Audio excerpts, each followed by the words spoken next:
Hello my YouTube family, good morning, Radhe Radhe, welcome to my new blog. कैसे हो आप सभी लोग? आशा करती हूँ आप सभी लोग बहुत अच्छे होंगे, मस्त होंगे, अपने जीवन में खुश होंगे। स्वागत है फ्रेंड्स आपके अपने यूट्यूब चैनल पर। तो फ्रेंड्स यह वीडियो सोमवार के दिन का है और आज जो डेट है वो है 30 सितंबर और यह सुबह का टाइम है। इस वक्त सुबह के अभी 8 बज रहे हैं और आज का जो मेरा वीडियो है सुबह के 8 बजे से स्टार्ट हो रहा है, यानी कि काफ़ी लेट, और मैं उठी ही काफ़ी लेट हूँ। तो वही तबीयत ठीक नहीं थी तो उस वजह से मैं थोड़ी लेट ही उठी हूँ। तो उठने के बाद ये देख सकते हैं पूरी रसोई मेरी अस्त व्यस्त है। तो सबसे पहले मैं यहाँ से सफाई करूँगी, इसके बाद फिर मैं दूसरा काम करूँगी। और ब्रश करके मैंने मुँह धुल ली हूँ और मैंने सोचा पहले मैं गैस साफ़ कर देती हूँ, उसके बाद अपने लिए मैं चाय बनाऊँगी काली मिर्च डाल के, क्योंकि गले में बहुत ज़्यादा खराश होती है ना, तो चाय पी लो तो फिर ठीक रहता है काली मिर्च वाली। तो यहाँ पर देखिए गैस को मैंने अच्छे से बिम लगा के मांज दी हूँ और पानी डाल के धुल दूँगी, क्योंकि गैस और गैस काउंटर इतने गंदे रहते हैं ना, तो फिर कुछ बनाने की इच्छा नहीं होती है।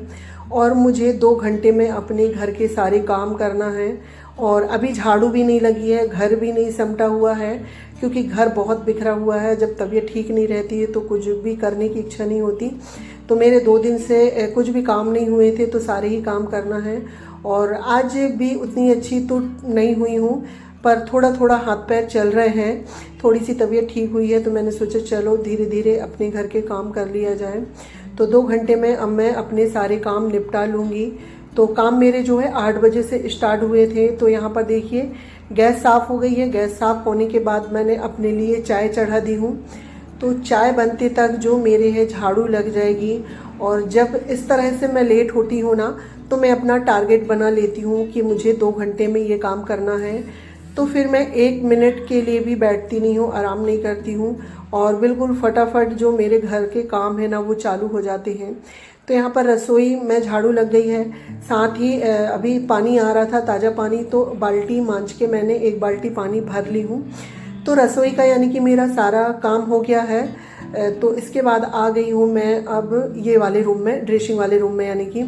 तो यहाँ पर आप लोग देख सकते हैं काफ़ी सारे कपड़े फैले हुए हैं, क्योंकि बच्चे लोग ना ऐसे ही कर देते हैं, बिल्कुल ही समेटते हैं। पूरा घर ऐसा बिखरा हुआ लग रहा था ना कि मुझे बहुत ही अजीब सा लग रहा था कि किस तरह से मैं ये समेटूंगी। और जब घर गंदा रहता है और इस तरह से बिखरा हुआ रहता है ना, तो दिमाग भी चलता नहीं है कि कहाँ से शुरुआत करें। तो एक एक करके देखिए सारे ही रूम समेट लेते हैं। तो यहाँ पर सारे कपड़े जो धुलने के थे वो मैंने मशीन में डाल दी हूँ। बेडशीट ठीक कर दी हूँ, क्योंकि वो वाले रूम में कोई सोता नहीं है तो बेडशीट उतनी गंदी होती नहीं है। बाकी जो जो कपड़े थे धुलने के वो धुल के और हल्की फुल्की सी डस्टिंग कर दी हूँ, ज़्यादा डस्टिंग तो नहीं करी हूँ। और काम भी मैं जो ज़रूरी काम है मैं वही करूँगी और कुछ एक्स्ट्रा काम बिल्कुल नहीं करूँगी, क्योंकि अभी तबीयत उतने अच्छे से ठीक नहीं हुई है। फिर से ख़राब हो जाएगी तो फिर दिक्कत हो जाएगी, इसलिए थोड़ी आराम करके ही काम करूँगी। तो ड्रेसिंग वाला रूम हो गया था। उसके बाद आ जाते हैं हॉल में। तो हॉल की भी कुछ ऐसी ही हालत है। तो सारे जो कपड़े वगैरह थे वे मैंने उठा लिए हैं, जो धुलने के थे वो मशीन में डाल दिए हैं और जो धूप दिखाने के थे वो बाहर डाल दी हूँ। इसके बाद सोफ़ा वगैरह ठीक कर देते हैं। तो देखिए सोफ़ा सारे ही सेट हो गए हैं, अब झाड़ू लगा लेते हैं। तो सारे रूमों की झाड़ू लग गई है, सिर्फ हॉल रह गया था। रसोई से बाहर निकालते हुए मैं हॉल में लेके आ गई हूँ सारा कूड़ा, और अब हॉल में झाड़ू लगा लेते हैं।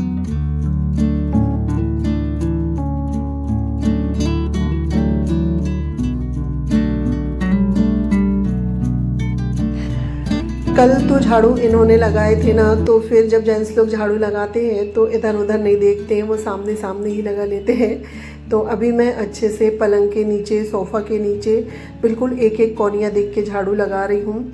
तो यहाँ पर इस साइड का जो कूड़ा है वो निकल गया है और झाड़ू भी मेरी हो गई है, यानी कि फाइनल लास्ट स्टेज में आ गई है।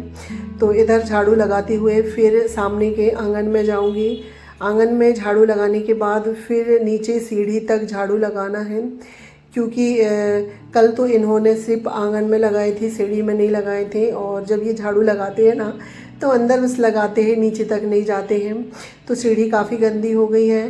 तो हॉल में तो हो गई है झाड़ू लगा के, अब सामने आंगन से लेके नीचे तक मैं झाड़ू लगा के आ जाऊंगी। तो यहाँ पर देखिए फ्रेंड्स, झाड़ू मेरी लग गई है और अभी 8:25 हुए हैं। यानी कि आज झाड़ू लगाना मैंने 25 मिनट में कंप्लीट कर ली हूँ। तो इतने में चाय बन गई थी और मेरी चाय भी ठंडी हो गई है, क्योंकि मैं थोड़ी ठंडी चाय ही पीती हूँ। तो अब बैठ के थोड़ी देर में यहाँ पर चाय पीऊँगी, उसके बाद फिर खाने की तैयारी करूँगी। तो चाय पी के आ गई हूँ मैं रसोई में। अब सब्जी वगैरह कट कर लेते हैं, बाकी साफ़ सफाई का काम मेरा हो गया है, सिर्फ पोछा रह गया है। तो पहले मैं खाना बना के बर्तन वगैरह धुलूँगी और सबसे लास्ट में फिर मैं पोछा लगाऊँगी। तो यहाँ पर फ्रिज में देख रही थी मैं क्या बनाऊँ जल्दी से, क्योंकि सबसे जल्दी जो सब्ज़ी बनती है ना, आलू बैंगन की सब्ज़ी बनती है। तो मैंने आलू बैंगन और टमाटर निकाल लिए हैं और सारी सब्ज़ी को बैठ के एक साथ मैं कट कर लेती हूँ। और एक बार सारी सब्ज़ी जो तैयार हो जाएगी ना, तो फिर बनाने में समय नहीं लगता है। साथ ही कुकर में मैं दाल चढ़ा दी हूँ, तो दाल भी पक जाएगी सब्ज़ी काटते तक। और आज मुझे गाँव भी जाना है, ऐसे ही दिन भर के लिए जाना है बुआ जी के साथ। इस वजह से मैं और जल्दी कर रही हूँ, यानी कि 10:30 बजे तक। तो देखिए फ्रेंड्स, तो यहाँ पर अभी अब हम सब्जी में तड़का लगा देते हैं। तो देखिए तेल गरम हो गया था, तो जीरा डाल के मैंने प्याज डाल दी हूँ और प्याज भुन रही है जब तक मैं दाल पकने के लिए रख देती हूँ। सॉरी, मैंने बोला था शायद दाल पकने के लिए मैंने रख दी थी, तो नहीं रखी हूँ। तो अभी मैं दाल पकने के लिए रखूँगी। तो सब्ज़ी बनते तक जो है हमारी दाल भी पक जाएगी, क्योंकि बच्चे लोग आलू बैंगन की सब्ज़ी ना उतने अच्छे से नहीं खाते हैं, तो उनको साथ में दाल चाहिए। तो दाल में मैं हल्दी नमक डाल के पकने के लिए रख देती हूँ। तो यहाँ पर प्याज भुन गई है, तो उसके बाद उसमें हल्दी डाल के हम फिर आलू डाल देते हैं। और आलू डालने के बाद जो ड्राई मसाले हैं ना, सारे ही वो डाल दूँगी, जैसे लाल मिर्च पाउडर, गरम मसाला और धना पाउडर। और मसाले डालने के बाद आलू को थोड़ी देर भूनना है। उसके बाद हम फिर इसमें जो बैंगन काट के रखे थे वो ऐड करेंगे, और साथ ही इसमें थोड़ी सी कसूरी मेथी डाल देते हैं, क्योंकि कसूरी मेथी डालने से आलू बैंगन की जो सब्जी है ना, उसका स्वाद दोगुना हो जाता है। तो यहाँ पर सब्जी भुन रही है, मीडियम फ्लेम में कर दी हूँ मैंने, और दाल भी पक रही है जब तक मैं आटा लगा लेती हूँ। तो सब्जी बनते तक हमारा आटा लग के तैयार हो जाएगा। तो यहाँ पर आटा मैंने छान ली हूँ और थोड़ा सा आटा मैं परथन के लिए निकाल लूँगी डिब्बे में। और यहाँ पर अब आटा लगा लेते हैं। तो आटा में मैंने थोड़ा सा नमक ऐड करी हूँ, क्योंकि हमारे यहाँ बिना नमक डाले आटा नहीं लगाते हैं। तो थोड़ा सा नमक डाल के यहाँ पर देखिए आटा लग के हमारा हो गया है तैयार। तो सब्जी बनते तक जो आटा है ना, अच्छे से सेट हो जाएगा, यानी कि फूल जाएगा।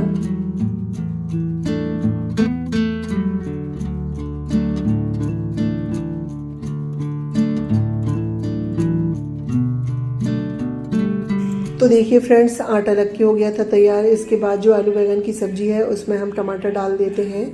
तो मैं 2 टमाटर मीडियम साइज़ के काट के डाल रही हूँ, और मैं आज डायरेक्ट ही कढ़ाई में ही डाल देती हूँ काट के टमाटर। पहले से काट के नहीं रखे थे, और जब मुझे जल्दी रहती है तो मैं इस तरह से कर लेती हूँ। तो यहाँ पर टमाटर डालने के बाद सब्जी को सेम आंच में मैं दूसरी गैस में रख दी हूँ, और यहाँ पर अभी मैं रोटियाँ बना लेती हूँ। और रोटियाँ ज़्यादा नहीं बनाना है, थोड़ी सी ही बनाना है, क्योंकि चीकू कभी आज स्कूल नहीं है, उसका टेस्ट चल रहे थे, तो आज हैंडीक्राफ्ट है, तो वो स्कूल नहीं जा रहा है। तो लंच के लिए भी कुछ नहीं बनाना है, सिर्फ खाने के लिए ही रोटियां बनाना है। तो थोड़ी सी ही रोटियां बनाना है। तो यहाँ पर देखिए फ्रेंड्स, रोटियां बन गई है। रोटियां बन गई है तो साथ ही जहाँ जो परथिन का आटा है ना, उसे भी डिब्बे में भर के रख देते हैं, और जो पटा बेलन है इसे भी धुल के रखेंगे। और जो थोड़े बहुत बर्तन निकले हुए हैं ना, वो साफ़ करूँगी मैं। और जो रात के बर्तन रखे हुए थे ना, वो खाना बनाते बनाते बीच में धुल गए हैं। तो बस अभी के जो थोड़े बहुत बर्तन निकलेंगे वो हैं। तो देखिए यहाँ पर सब्जी बन के हो गई है तैयार। और आलू बैंगन की जो सब्ज़ी होती है ना, थोड़ी सी ग्रेवी वाली ही अच्छी लगती है। तो यहाँ सब्जी बन गई थी, तो इसे खाली कर लेते हैं। डिब्बे में रख दी हूँ मैंने, और कढ़ाई खाली हो गई है। अब जो बर्तन साफ़ करने के हैं वो मैं सिंक में रख देती हूँ। और वैसे ज़्यादा बर्तन नहीं है, क्योंकि जो रात के बर्तन थे वो मैंने धुल लिए थे। तो बस अभी कढ़ाई, परात और थोड़े बहुत चाय वगैरह बनी थी, तो उसी के बर्तन हैं। तो यहाँ पर बर्तन मेरे सारे मंज गए हैं, और अभी बर्तनों को धुली नहीं हूँ। उससे पहले जो सिंक के आसपास का एरिया है ना, वो धुल देती हूँ मैं, टाइल्स वगैरह, क्योंकि ये सब भी बहुत गंदे हो गए थे। तो टाइल्स भी घिस दी हूँ मैंने, जो बर्तन वाली साबुन होती है ना लिक्विड, उससे। और नल और सिंक वगैरह यानी कि जितना भी एरिया होता है सिंक के आसपास का वो मैंने घिस दी हूँ। उसके बाद पानी डाल के धुल देते हैं। और जब सिंक वगैरह सब धुल गई है तो जितने भी थोड़े बहुत जो बर्तन थे मंजे हुए, अब उन्हें भी धुल लेते हैं। तो बर्तन ज़्यादा नहीं थे तो बर्तन मांज के मैंने साइड रख दिए थे और सिंक वगैरह धुल ली थी। तो यहाँ पर देखिए बर्तन धुल गए हैं। उसके बाद अब मुझे गैस साफ़ करना है। तो गैस ज़्यादा गंदी हुई नहीं है क्योंकि गैस को मैंने खाना बनाने से पहले अच्छे से साफ़ कर ली थी। तो बस एक दो कपड़े से ही साफ़ हो जाएगी। तो देखिए फ्रेंड्स, गैस वगैरह साफ़ हो गई है। उसके बाद अब बारी आती है पोछा लगाने की। तो सबसे पहले जो पोछा है मैं रसोई से ही स्टार्ट कर रही हूँ। पूजा वाले रूम में तो नहा के आऊँगी, इसके बाद ही पोछा लगाऊँगी मैं। तो रसोई में पोछा लगाने के बाद फिर ड्रेसिंग वाले रूम में और फिर हॉल में लगा दूँगी। बाकी अंदर के जो 2 रूम है ना, उनमें आज मैं पोछा नहीं लगा रही हूँ क्योंकि अंदर वाले जो रूम हैं वो ज़्यादा यूज भी नहीं होते हैं तो गंदे भी नहीं हुए हैं। जो रूम ज़्यादा यूज होते हैं वो थोड़े गंदे हो जाते हैं, तो ये दोनों रूमों में मैं पोछा लगा देती हूँ। तो यहाँ पर देखिए फ्रेंड्स, मेरा पोछा लग गया था, नहाना भी हो गया है, सारा खाना भी बन गया है, पूजा भी हो गई है और 10:25 हो गए थे। यानी कि मेरे जो काम है ना 9:45 के लगभग सारे काम हो गए थे। उसके बाद नहा के आने के बाद मेरी पूजा हो गई है, जो सोमवार की पूजा होती है ना वो। तो यानी कि 8 बजे से मैंने जो काम है स्टार्ट करे थे और 10 बजे तक मेरे सारे काम हो गए हैं। और यहाँ पर मैं हो गई हूँ तैयार क्योंकि 10:30 बजे के करीब मुझे निकलना है। मम्मी के यहाँ जा रही हूँ बुआ जी के साथ। तो मेरे पास जो है ना 10 मिनट का समय था क्योंकि बुआ जी का फ़ोन आया था, वो घर से निकल गई हैं तो उन्हें यहाँ आने में 10 मिनट लगेंगे। जब तक मेरे ये भी कपड़े तय करके हो जाएंगे। बाकी सारा काम तो मेरा हो गया था, बस ये कपड़े वगैरह रह गए थे तय करने के लिए। तो यहाँ पर कपड़े भी तय हो गए हैं बुआ जी के आते तक। तो चलिए फ्रेंड्स, इसी के साथ अपना ब्लॉग भी एंड करती हूँ। आई होप आप लोगों को आज का ब्लॉग पसंद आया होगा तो प्लीज़ लाइक शेयर सब्सक्राइब करिएगा। चैनल पर पहली बार आए हैं तो प्लीज़ सब्सक्राइब करिएगा। मिलती हूँ नेक्स्ट ब्लॉग में, जब तक के लिए बाय बाय, टेक केयर।